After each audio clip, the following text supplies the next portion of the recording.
such a screech.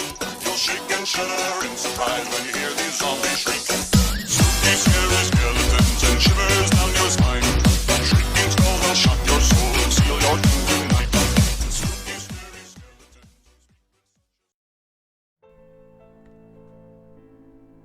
Fáilte Abhaile, friends. Today we are going to talk about the Pooka and find out all about the Irish legend.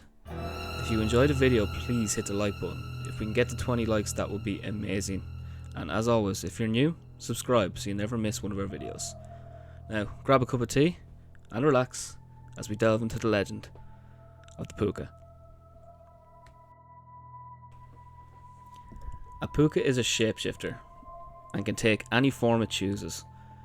Usually, it is seen in the form of a dog, rabbit, goat, goblin, or even an old man.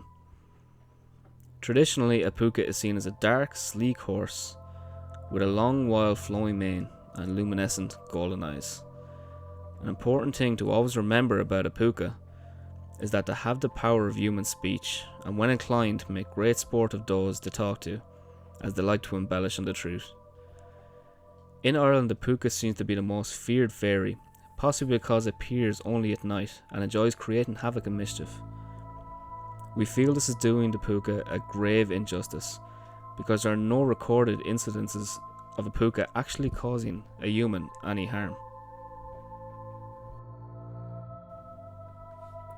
Many small mountainous lakes and springs in Ireland are called Pooka pools, or Polafuka, which means Pooka or demon hole.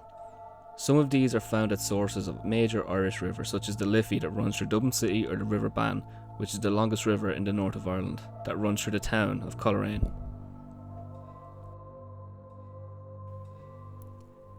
During the Christianization of Ireland, the process of converting the pagan population to Christianity, some of the Pooka pools were renamed to St. Patrick Wells. Pookas can be found in any rural location. Every county in Ireland has its very own Pooka. They like open, mountainous areas so that they can run free while in horse form.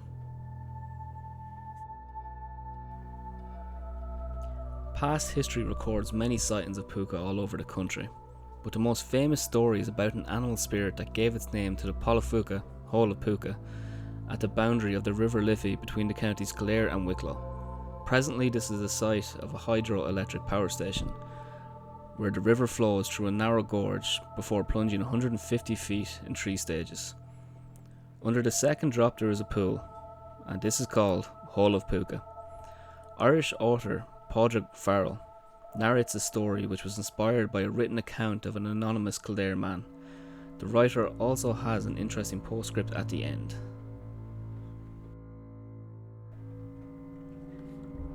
In November 1813, Kildare hunt known as Killing Kildare set out. Having indulged in traditional stirrup cup at Tipper Crossroads near Naas, Hunt failed to raise a fox until it was approaching Tipper Kevin, north of Ballymore Eustace, County Kildare.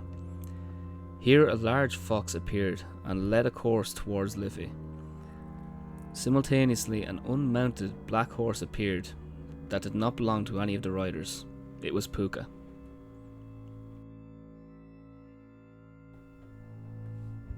The terrain was difficult and the fox ran fast, so that near the Liffey only one of the members of the hunt, a man named Grennan, and the horse, who was really a Pooka, remained with the pack.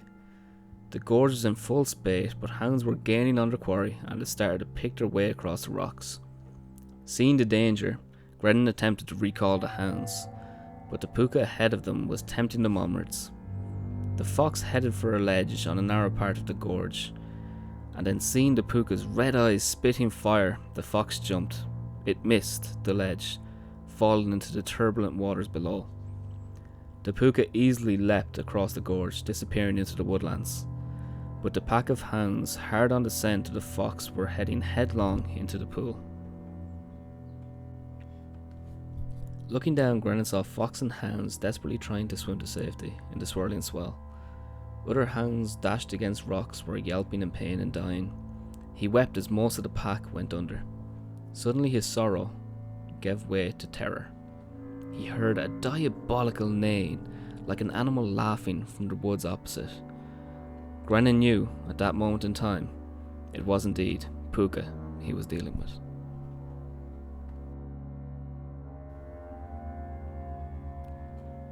That was a story of the Kildare Pooka.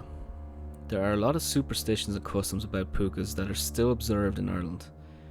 These superstitions vary depending on which region you happen to find yourself in.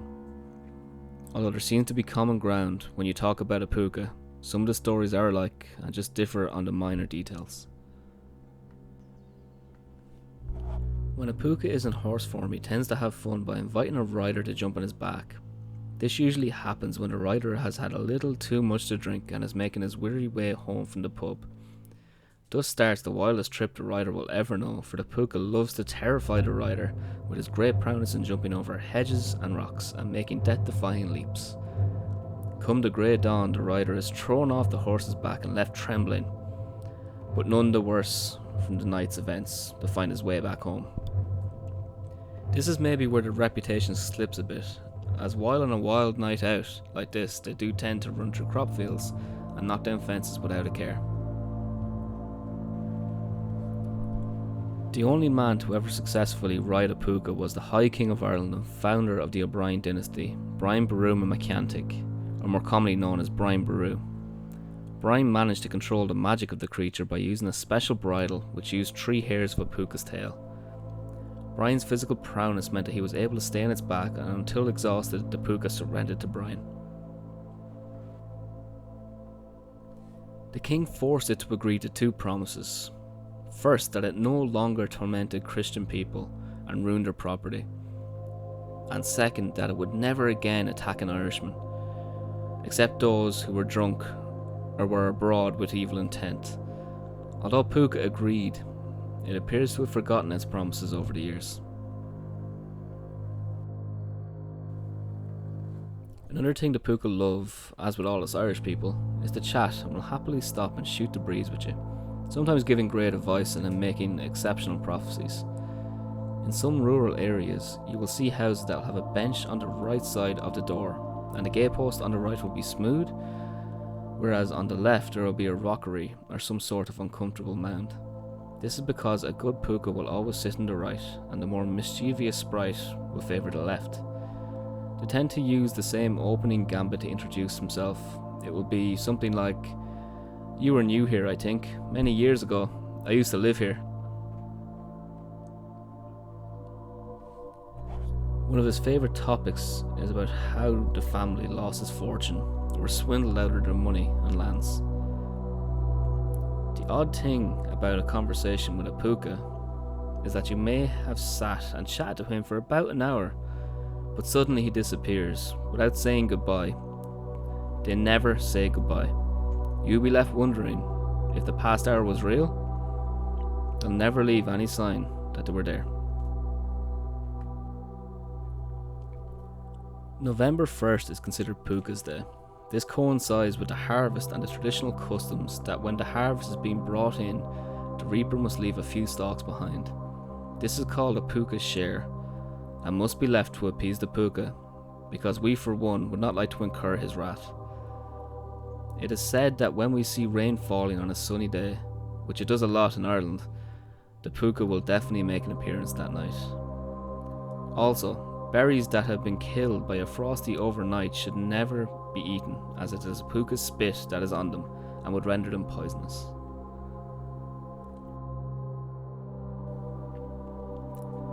The Pooka in all his shapes and forms has made it into many books and films. One of the most famous is Harvey, the 6-foot white rabbit from the play by Mary Chase, immortalised in a film by Jimmy Stewart, or the infamous scene in Darby O'Gill and the Little People, when the Pooka scares Darby into falling down the well and he first meets King Brian of the Leprechauns. Many modern films have Pookas appearing in animal form as well. For example, the 2001 film Donnie Darko, a Pooka in rabbit form encourages Donnie to do malicious acts, which have a positive and negative result on the people around him. I believe that there are many undocumented reports of Pooka in this day and age, from people that are simply just too embarrassed to reveal them. The problem is that not many people are aware that anything unusual has happened until the Pooka has left, and of course when adversity does strike, this entity is never around. Hidden in its supernatural realm It revels in joy at watching humans enduring the effects of its wicked creation. Have you ever experienced Pooka or something unusual in your life? Let us know in the comments and tell us about your story. Thank you all so much for watching. If you liked our video, please hit the like button and subscribe to our channel for more videos on the strange and eerie goings on in this world. Until next time, good night and good luck.